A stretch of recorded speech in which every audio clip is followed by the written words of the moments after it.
Hello and welcome back to my YouTube channel. तो जैसा कि हम सभी को पता है कि हम इस अपनी वीडियो में क्या पढ़ रहे हैं, फिज़िक्स का चैप्टर करंट इलेक्ट्रिसिटी, ठीक है, जिसको हमने 2 पार्ट्स में डिवाइड किया था। ठीक है, तो कल हम लोग ने थोड़ा अपना चैप्टर को कवर अप कर लिया था और आज हम पढ़ रहे हैं ड्रिफ्ट वेलोसिटी से, जो कि बहुत ज़्यादा इंपॉर्टेंट टॉपिक है।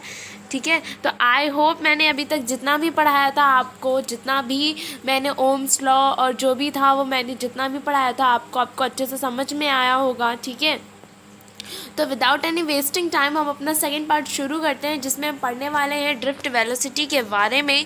ठीक है, उसकी डेविएशंस को भी पढ़ेंगे कि कैसे ड्राइव होता है ये, ठीक है, और कहाँ कहाँ यूज़ होता है और कैसे ये वेक्टर फॉर्म में भी लिखा जाता है।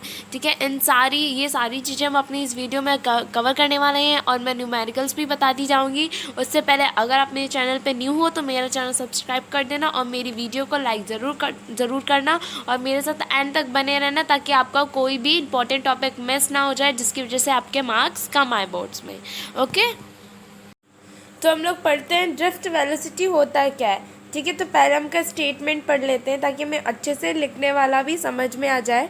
ठीक है, उसके बाद मैं एक्सप्लेन करूँगी। It is defined as the average velocity with which the free electrons move towards the positive end of a conductor under the influence of applied electric field. ठीक है, तो इसमें क्या बोला गया, it is defined as the average velocity. ठीक है, किसकी तरह, एवरेज वेलोसिटी। इसको हम ऐसे डिनोट करते हैं v और ये एवरेज का साइन, इसको हम ड्रिफ्ट वेलोसिटी को हम ऐसे लिखते हैं।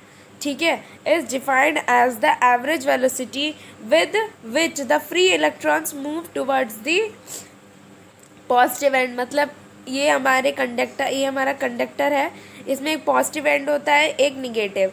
ठीक है, जो इसमें फ्री इलेक्ट्रॉन होते हैं वो क्या करते हैं, वो मूव करते हैं किसकी तरफ, पॉजिटिव एंड की तरफ, अंडर दी किसमें, जब इलेक्ट्रिक फील्ड रहती है तब। ठीक है, बस उसी चीज़ को हम क्या बोलते हैं, drift velocity of the electron. ठीक है, आपको ईजी लैंग्वेज में समझाएं तो देखो, ये हमारा कंडक्टर है, इसमें कुछ फ्री इलेक्ट्रॉन्स होंगे। ठीक है, ये हमारे टर्मिनल्स हैं, एक पॉजिटिव एंड है, एक निगेटिव एंड है। तो इलेक्ट्रिक फील्ड इधर लग रही है हमारी। ठीक है, इलेक्ट्रिक फील्ड कहाँ जनरेट हो रही है, इस डायरेक्शन में। तो हमारे इलेक्ट्रॉन्स जो हैं वो इस डायरेक्शन में मूव करेंगे। ठीक है, मूव करेंगे और इनको मूव करने के लिए ये इधर को मूव करेंगे। बस इसी वेलोसिटी का जो यूज़ करते हैं उसको क्या बोलते हैं हम, drift velocity, average velocity with विच, ठीक है, उनके इलेक्ट्रॉन की एवरेज वेलोसिटी, वो जिसके साथ मूव करते हैं पॉजिटिव एंड की तरफ। ठीक है, तो let electric field be E and the force F on the each electron and hence is acceleration will be. ठीक है, अब हम कुछ कंसीडर करते हैं ताकि हम इसका फॉर्मूला इजीली ड्राइव कर सकें। वो क्या है, इलेक्ट्रिक फील्ड को हम ई से लिख सकते हैं, फोर्स को एफ से और एक्सिलरेशन को ए से हम डिनोट करेंगे। ठीक है, तो हम देखते हैं कैसे आ जाएगा हमारे पास। ठीक है, जस्ट वेट अ सेकेंड। हाँ देखो, हमने ये फार्मूला भी पढ़ा था, हम कह सकते हैं इसको एफ इक्वल्स टू माइनस ई। ये माइनस क्यों आया, क्योंकि अपोजिट डायरेक्शन में इलेक्ट्रॉन का मूवमेंट हो रहा है। ठीक है, और पिछले हमने पढ़ा था फोर्स इक्वल्स टू क्या होता है, एम इंटू ए। एम क्या है यहाँ पे, मास। ठीक है, मास ऑफ ईच इलेक्ट्रॉन। ठीक है, अब जब इसके दोनों एलएचएस, दोनों ये दोनों एफ जो ये वाली जो साइड है वो दोनों सेम है, तो हम इसको इक्वल में रख सकते हैं, इजीली रख सकते हैं। ठीक है, इजीली रख के हम यहाँ से एक्सीलरेशन निकाल सकते हैं। ठीक है, अब यहाँ पे क्या होगा, let initial velocity of electron be u. ऐसा हमें पता है कि इनिशियल वेलोसिटी होती है वो यू होती है, फाइनल वी होती है, टाइम टी होता है, जिसको हम इसमें डिनोट करेंगे टाउ से। ठीक है, और इसमें न्यूटन्स की फर्स्ट इक्वेशन जो हमने पढ़ी थी वो अप्लाई करेंगे। ठीक है, तो वो देखो यहाँ पे कैसे अप्लाई करते हैं, vector v equals to vector u plus bracket minus E, फिर यहाँ पे क्या लगा देंगे हम, वेक्टर अपॉन एम। ये क्या है, ये एक्सेलरेशन का फॉर्मूला है। देखो मैं आपको इजी लैंग्वेज में, अभी आपने देखो आपने न्यूटन्स की इक्वेशन क्या पढ़ी थी, v equals to u plus a t होता है। बस वही वैल्यू हमने सब्स्टिट्यूट कर दी, u लिख दिया, v लिख दिया, u लिख दिया। a की जो वैल्यू अभी हमने निकाली थी एक्सेलरेशन की फोर्स के हेल्प से, वो रख दी। और t को हम किससे डिनोट कर रहे हैं, टाउ से। मैं यहाँ पे मैंने t लिखा है ताकि आप अच्छे से समझ जाओ, बट यहाँ पे आप टाउ बनाना, टाउ, ठीक है। टाउ 1, टाउ 2, टाउ 3, ठीक है। अब इनकी इनिशियल वेलोसिटी वो तो सारी जीरो ही होगी, फाइनल वेलोसिटी क्या होगी, वो होगी वैल्यू, बाकी इनिशियल क्या होगी, ज़ीरो होगी। अब हम जब ये टोटल निकालेंगे तो हम इसको ऐड करके n से डिवाइड कर देंगे, ठीक है। अब यहाँ पे हम n से डिवाइड कर देंगे तो हमारे पास एक फॉर्मूला आ जाएगा, माइनस ई स्मॉल ई फिर capital E vector upon m into tau average, ठीक है। तो ये क्या हो गई हमारी ड्रिफ्ट वेलोसिटी, मतलब टाइम, ठीक है। एवरेज वेलोसिटी, ठीक है, एवरेज टाइम, ये टाइम है हमारा, ये इलेक्ट्रॉन है, ठीक है, ये इलेक्ट्रिक फील्ड है, ये एम मास है हमारा, ठीक है। जो अभी हमने चीज़ निकाली थी वही हमने ड्रिफ्ट वेलोसिटी में निकाली है, और ड्रिफ्ट वेलोसिटी को हम ऐसे ही डिनोट करते हैं, ठीक है, सबस्क्रिप्ट डी लगा के, ठीक है। अब देखो इसका कुछ नोट पढ़ लेते हैं। एवरेज रिलेक्शन टाइम, ठीक है, it is average time interval between two successive collision, ठीक है। ये जो टी है ना, ये क्या है, दो एक इलेक्ट्रॉन है इनके बीच का क्या सब कॉलिजन के जो इसमें टाइम रहता है वो है यहाँ पे, ठीक है। तो ये हो गया ऑफ अ फ्री इलेक्ट्रॉन, ठीक है। आई होप मैंने ड्रिफ्ट वेलोसिटी को जो एक्सप्लेन किया है आपको अच्छे से समझ में आया होगा। मुझे कमेंट सेक्शन में जल्दी से कमेंट करके बताना कि हाँ मुझे ड्रिफ्ट वेलोसिटी अच्छे से समझ में आई। और इसका देखो लिखने का आप सिर्फ चाहो तो देखो, it is defined as the average velocity with which the free electron move towards the positive end of a conductor under the influence of applied electric field। ये यहाँ तक आप लिख सकते हो, इसका फॉर्मूला लिख के छोड़ दोगे तो भी अगर 2 मार्क्स में आएगा तो आपको फुल मिलेगा, ठीक है। आई होप मैंने ड्रिफ्ट वेलोसिटी आपको समझाया, आपको अच्छे से समझ में आया होगा। नाउ हम पढ़ने जा रहे हैं relation between drift velocity and current, ठीक है। मतलब इसके और इसके बीच में क्या रिलेशन होता है उसको हम फाइंड आउट करेंगे और इसकी एक डेविएशन भी बनाएंगे। तो हम इसका पहले एक सेटअप बना लेते हैं, उसके बाद इसको अच्छे से समझेंगे। जिसमें देखो यहाँ पे मैंने एक फिगर डायग्राम बनाया हुआ है, नीट एंड क्लीन सा, ठीक है। आप भी अपनी कॉपी में बना के फिर समझो तो ज़्यादा अच्छा होगा, ठीक है। तो in a conductor of cross section area, ठीक है, एरिया ए, ठीक है, let number of free electrons per unit volume be N, ठीक है, considered a position of length X, ठीक है। लेंथ ये पूरी है बट इसमें इसका बता रहे हैं, ठीक है। The total number of electron it can be written, इस ये पूरे कंडक्टर की बात नहीं कर रहे हैं, सिर्फ किसकी बात कर रहे हैं, जितना इन्होंने x, ये पूरे कंडक्टर की लेंथ है, बट जितना इन्होंने x माना है ना ये उस कंडक्टर की बात कर रहे हैं, ठीक है। तो n यहाँ पे हमने किससे डिनोट किया था, टोटल नंबर ऑफ इलेक्ट्रॉन्स अगर हमें फाइंड करने हो एक पर यूनिट एरिया में पूरी क्रॉस सेक्शन एरिया का, तो हम कैसे फाइंड करेंगे टोटल नंबर ऑफ इलेक्ट्रॉन्स, ठीक है। तो n क्या था हमारा, यहाँ पे क्या था n क्या है हमारा वॉल्यूम, ठीक है। a क्या है क्रॉस सेक्शन एरिया, और x क्या है हमारा पर यूनिट वाला एरिया, ठीक है, ठीक है। तो हमने इसको यहाँ पे लिखा है। फिर यहाँ पे q equals to e into n होता है, उसको हमने पूरी इक्वेशन को x से डिवाइड कर दिया, फिर हमने इसको यहाँ पे i लिखा। उसके बाद हमारे पास जो करंट निकल के आया है वो क्या है, n into E into A into we T, ठीक है। ये चीज़ हमें फाइंड आउट होती है जब हम इतना सेटअप बना के इसको समझते हैं, ठीक है। तो यहाँ पे देखो हमें क्या फाइंड आउट करना था, total number of electrons it, ठीक है, total number of electrons find करने थे पूरे कंडक्टर के, नहीं ये स्पेसिफिक एरिया जो x माना था, पोजीशन ऑफ लेंथ मांगी थी, उसका हमें total number of electrons find करना था। ऐसे हमने किया तो हमें ड्रिफ्ट वेलोसिटी और किस में, करंट में रिलेशन निकल के आया। ठीक है, और ये Q equals to e n, ये कोई न्यू फार्मूला नहीं है, ये हमने अपनी पिछली वीडियो में ही पढ़ा था। ठीक है, Q equals to e into n. ठीक है, एन की वैल्यू यहाँ पे क्या है, चार्ज इक्वल्स टू, यहाँ पे एन की वैल्यू क्या है, ये थी जो अभी हमने ऊपर मानी थी, बस इसको हमने यहीं पे उठा के ला के रख दिया है। फिर हमने आई का फार्मूला लगाया है, फिर हमने आई को पूरा लिख दिया, उसके टी से डिवाइड कर दिया है। ठीक है, और फिर हमारा क्या निकल के आया है, पूरा आंसर निकल के आया है। यहाँ पे देखो कंफ्यूज मत होना, यहाँ पे एन ये है, ई है, ए है, फिर यहाँ पे एक्स अपॉन टी का वी टी क्यों आ गया, डिस्टेंस अपॉन टाइम क्या, डिस्प्लेसमेंट अपॉन टाइम क्या हुआ, वेलोसिटी हुआ। बस वही चीज़ हमने उठा के यहाँ पे लिख दी। देखो कितना सिंपल इजी वे से हमने सीख लिया। Now we can also relate current density with drift velocity. ठीक है, तो अभी हमने क्या पढ़ा था, हमने करंट का रिलेशन निकाला था किसके साथ, ड्रिफ्ट वेलोसिटी के साथ। ठीक है, अब हम क्या निकालेंगे, अब हम निकालेंगे करंट डेंसिटी, यानी इसका रिलेशन ड्रिफ्ट वेलोसिटी के साथ। ठीक है, तो इसमें क्या है, now we can also relate current density with drift velocity. ठीक है, अभी हमने इससे पहले करंट का रिलेशनशिप निकाला था, अब हम किसका, करंट डेंसिटी का रिलेशनशिप निकालेंगे, किसके साथ, ड्रिफ्ट वेलोसिटी के साथ। ठीक है, ये भी ज़्यादा कुछ टफ नहीं है, जो अभी हमने इक्वेशन निकाली थी उसकी जगह हम वी टी की जगह हम वी डी रखेंगे, क्योंकि हमें ड्रिफ्ट वेलोसिटी चाहिए।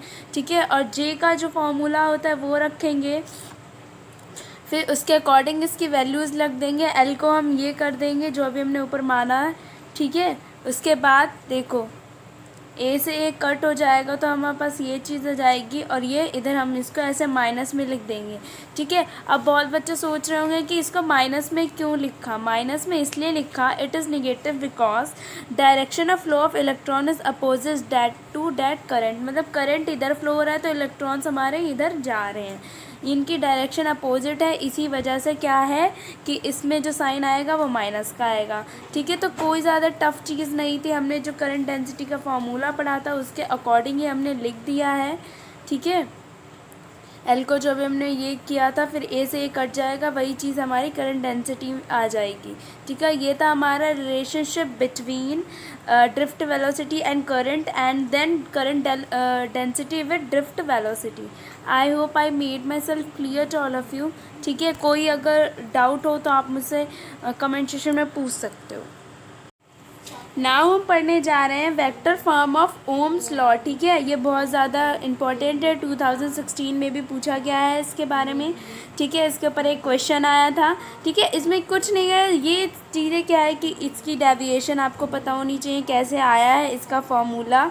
ठीक है, और बाकी फार्मूले से वो आपसे पूछ सकते हैं कि इसकी वैल्यू बताओ, उसकी वैल्यू बताओ। ठीक है, तो बस यही चीज़ आपको ध्यान रखने की ज़रूरत है। तो vector form of Ohm's law, Ohm's law तो मैंने अच्छे से अभी एक्सप्लेन कर दिया था, अपने थोड़ी देर पहले हम लोग ने पढ़ा भी था, अच्छे से समझा भी था कि क्या होता है, फॉर्मूला भी समझा था। अब हम इसकी वेक्टर फॉर्म को पढ़ते हैं। ठीक है, तो करंट डेंसिटी इक्वल्स टू ये था, अभी हमने निकाला था। देखो सारी चीज़ें एक दूसरे से इंटरकनेक्टेड हैं। ठीक है, अगर एक चीज़ अच्छे से क्लियर हो जाती है ना तो दूसरी अपने आप आ जाएगी। ठीक है, देखो यहाँ पे ये थे, वी डी का फॉर्मूला क्या होता है, ड्रिफ्ट वेलोसिटी का ये होता है, अभी हमने निकाला था। उसके बाद हमने यही चीज़ को यहाँ पे रखा। ठीक है, फिर रखने के बाद हमारे ये आया। ठीक है, ये चीज़ मिली, vector J equals to N E square tau, tau मतलब T upon mass into E मतलब इलेक्ट्रिक फील्ड।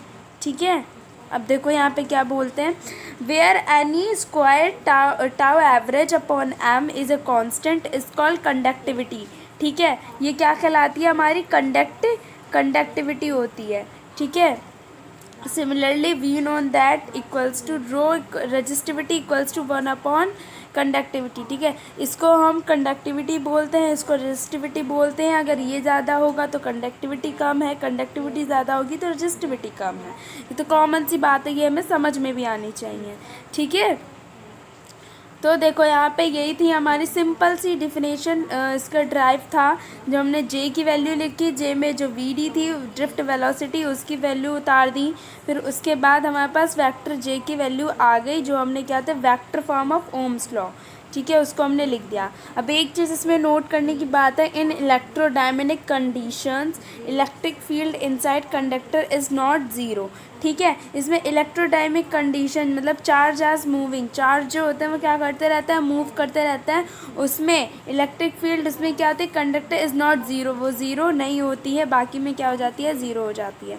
ठीक है, तो थर्मल स्पीड ऑफ इलेक्ट्रॉन्स, ये वाला फार्मूला इंपॉर्टेंट है क्योंकि ये पूछा जा चुका है कई बार ही एग्ज़ाम में, और ये एनसीईआरटी का एक क्वेश्चन का ही फार्मूला है। ठीक है, तो यहाँ पे के भी कुछ नहीं है, बोल्ट्जमैन कांस्टेंट है, ये रूट मीन स्क्वायर स्पीड का। ठीक है, तो थर्मल स्पीड ऑफ इलेक्ट्रॉन का ये फार्मूला बहुत बहुत ज़्यादा इंपॉर्टेंट है। ठीक है, तो इसको अच्छे से समझ लो क्योंकि एनसीईआरटी के आई थिंक 13th क्वेश्चन में ही पूछा गया है ये। ठीक है, तो ये था vector form of Ohm's law. कोई क्वेरी कोई भी डाउट हो तो आप मुझसे कमेंट सेक्शन में पूछ सकते हो।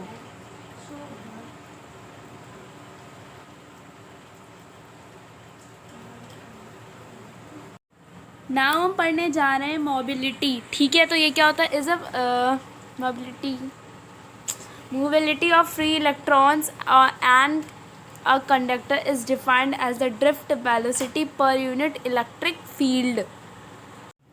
तो इसमें हम क्या पढ़ रहे हैं, mobility of free electrons and a conductor is defined as the drift velocity per unit electric field. ठीक है, अभी हमने पहले पढ़ा था कि current flow in a per unit area, उसको हम कुछ ड्रिफ्ट वेलोसिटी वगैरह कहते थे। अब हम पढ़ रहे हैं कि जो ड्रिफ्ट वेलोसिटी का फ्लो होता है as a conductor is defined as the drift velocity per unit electric field. ठीक है, और इसकी एसआई यूनिट जो होती है, वन सेकेंड, इसकी एसआई यूनिट जो होती है वो होती है मीटर स्क्वायर। Metre square.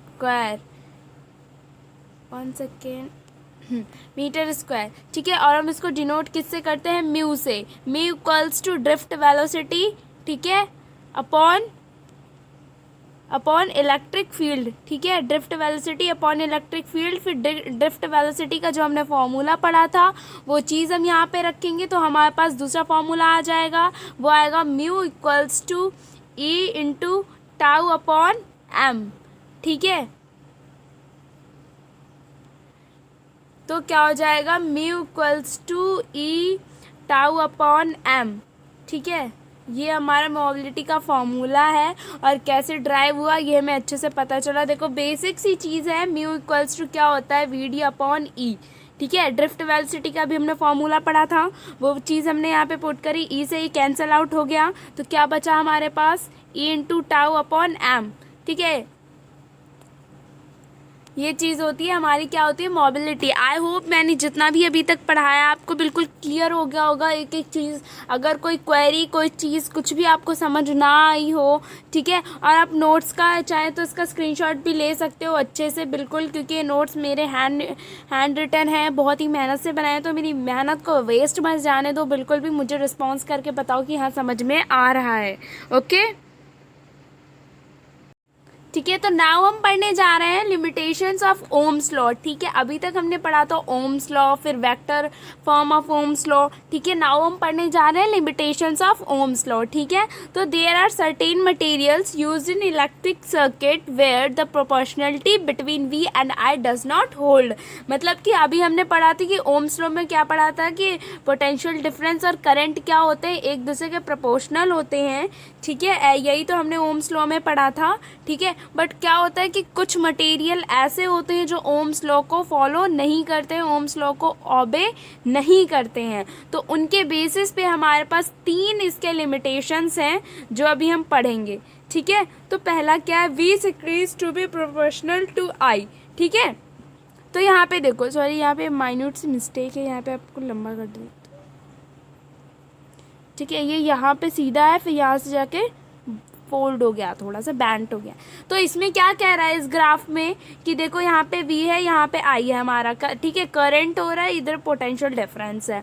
यहाँ पे तो सीधा गया, यहाँ तक तो ओम्स लॉ फॉलो कर रहा है, बट यहाँ पे वो क्या हो गया, थोड़ा सा बैंड हो गया। तो यहाँ पे वो ओम्स लॉ फॉलो कर रहा है, नहीं फॉलो कर रहा है, बस इसी चीज़, ये पहले लिमिटेशन होगी हमारी, ठीक है। V increase to be proportional to I, ठीक है। फिर दूसरा क्या है, the relation between V and I depends on the sign of V, ठीक है। If I is the current of a certain V, then reversing the direction of V keeping its magnitude same does not produce a current of the same magnitude as I in the opposite direction, ठीक है। तो देखो ऐसा graph बनेगा इसका, ठीक है। और इधर पोटेंशियल डिफरेंस और करंट होता है, ये तो हमें पता ही है, ठीक है।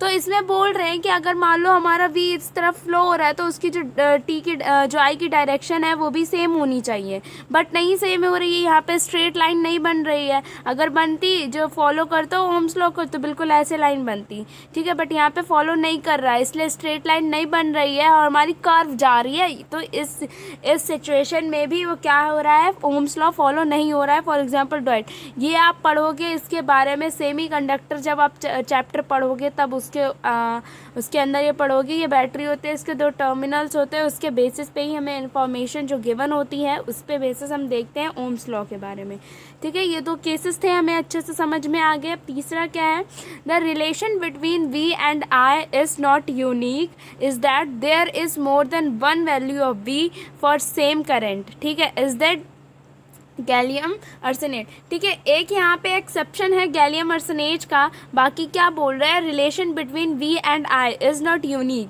ठीक है। तो देखो इस ग्राफ को, देखो इस ग्राफ को अच्छे से बिल्कुल, ठीक है।